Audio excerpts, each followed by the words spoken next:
Halo, perkenalkan kami dari kelompok 7 akan menjelaskan materi tentang demokrasi liberal. Nah, pada kesempatan kali ini, kita akan membahas tentang pengertian dari demokrasi liberal. Demokrasi liberal adalah sistem politik yang mengutamakan partisipasi aktif dan kedaulatan rakyat dengan menempatkan kalangan sipil sebagai pelaksana kedaulatan rakyat dan pemerintahan negara.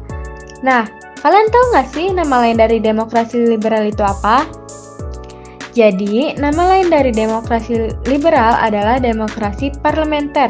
Dinamakan parlementer karena pada masanya, para kabinet memiliki tanggung jawab dan peran penting sebagai parlemen DPR di pemerintahan. Dalam sistem demokrasi liberal, pemerintahan dipimpin oleh Perdana Menteri dan Presiden hanya sebagai kepala negara. Ciri-ciri demokrasi meliputi struktur pemerintahan. 1. Perwakilan rakyat. Adanya lembaga legislatif yang dipilih melalui pemilihan umum seperti Dewan Perwakilan Rakyat atau DPR di Indonesia. Yang kedua, pemisahan kekuatan. Pembagian kekuatan negara menjadi 3 lembaga yang berbeda dan independen, yaitu legislatif, eksekutif, dan yudikatif. Yang ketiga, ada hak dan kebebasan rakyat. Yang pertama, ada kebebasan berpendapat. Rakyat memiliki kebebasan untuk memberikan pendapat dan menyuarakan aspirasi mereka. Yang kedua, ada hak pilih.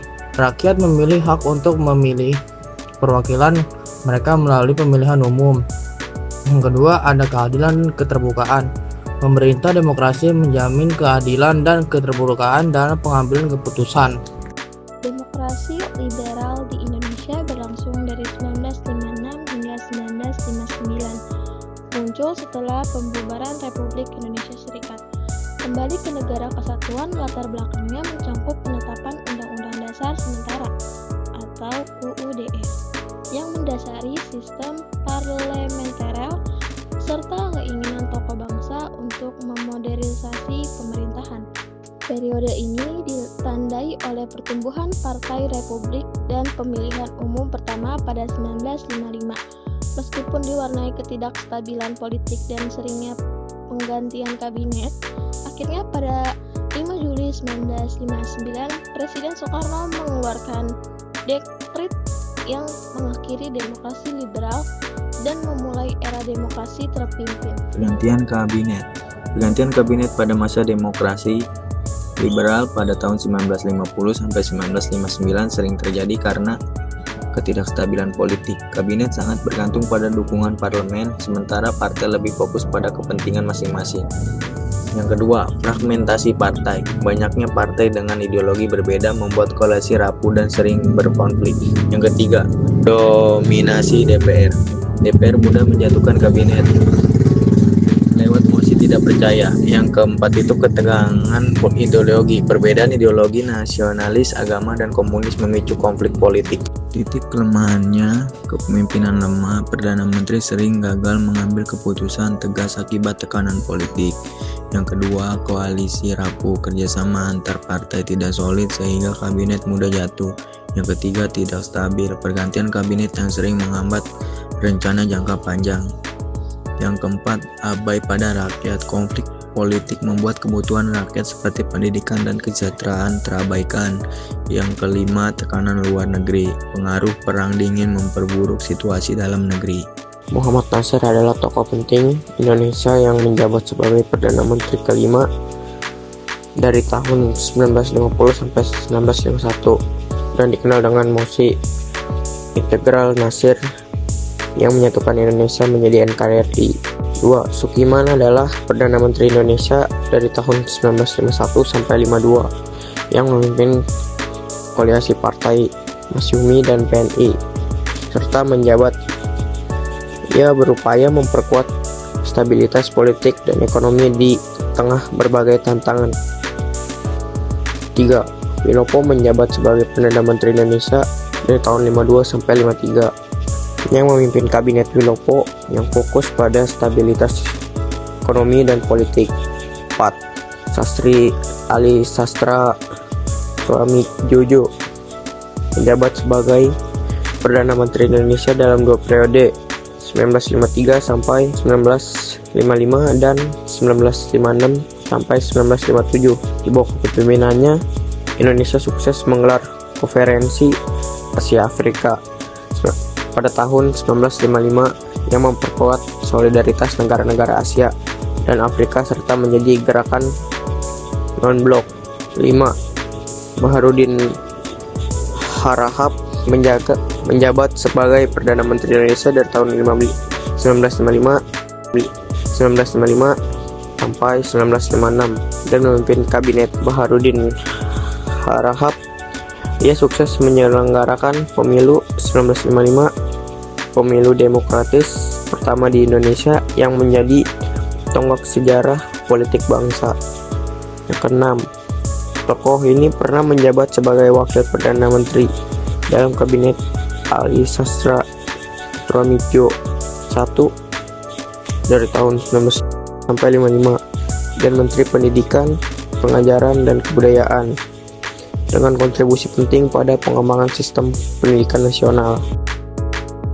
Selanjutnya di sini saya akan membahas tentang program kerja kabinet-kabinet. Yang pertama ada Kabinet Natsir. Kabinet Natsir ini dari tahun 1950 hingga 1951.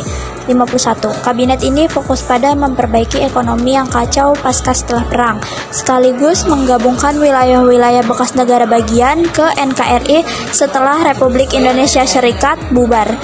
Lalu yang kedua ada Kabinet Sukiman. Kabinet Sukiman ini dari tahun 1951 hingga 1952, kabinet ini menjaga keamanan dalam negeri, membuat ekonomi lebih baik dan menjalankan kebijakan Mutual Security Act atau MSA.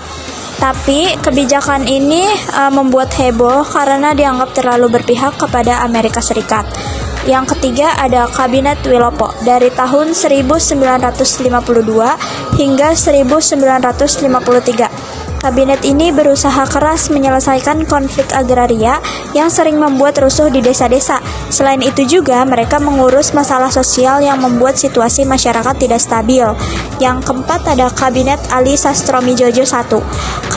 Dari tahun 1953 hingga 1955. Kabinet ini sukses menyiapkan pemilu tahun 1955 yang menjadi pemilu pertama di Indonesia. Mereka juga aktif banget di diplomasi internasional, termasuk menyelenggarakan konferensi Asia Afrika di Bandung.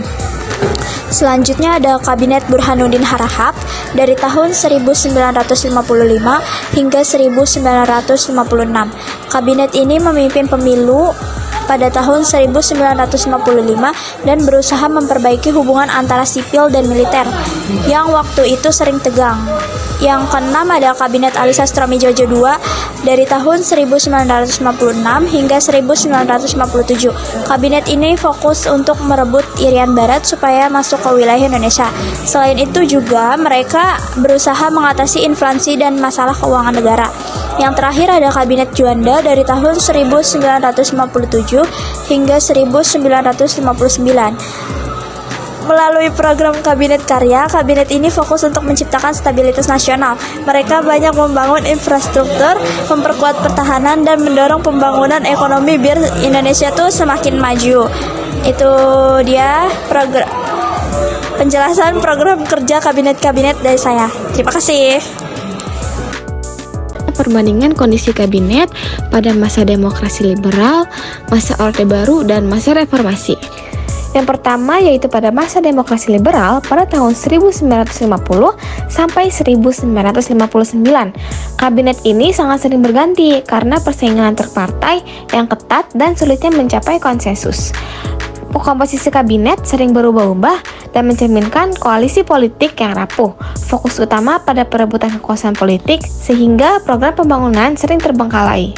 Dan yang kedua pada masa Orde Baru pada tahun 1966 sampai 1998. Kabinetnya bersifat tunggal dan dibentuk oleh presiden yang umumnya berisikan tokoh-tokoh yang loyal kepada rezim.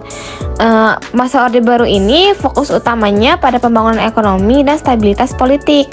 Partai politik berada di bawah kendali pemerintah yang tidak memiliki otonomi yang berarti. Dan yang terakhir yaitu masa reformasi dari tahun 1998 hingga sekarang.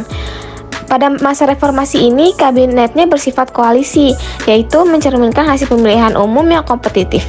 Fokus utamanya pada reformasi politik, ekonomi, dan hukum. Dan terdapat upaya untuk memperkuat peran parlemen dalam pengawasan terhadap kinerja pemerintah.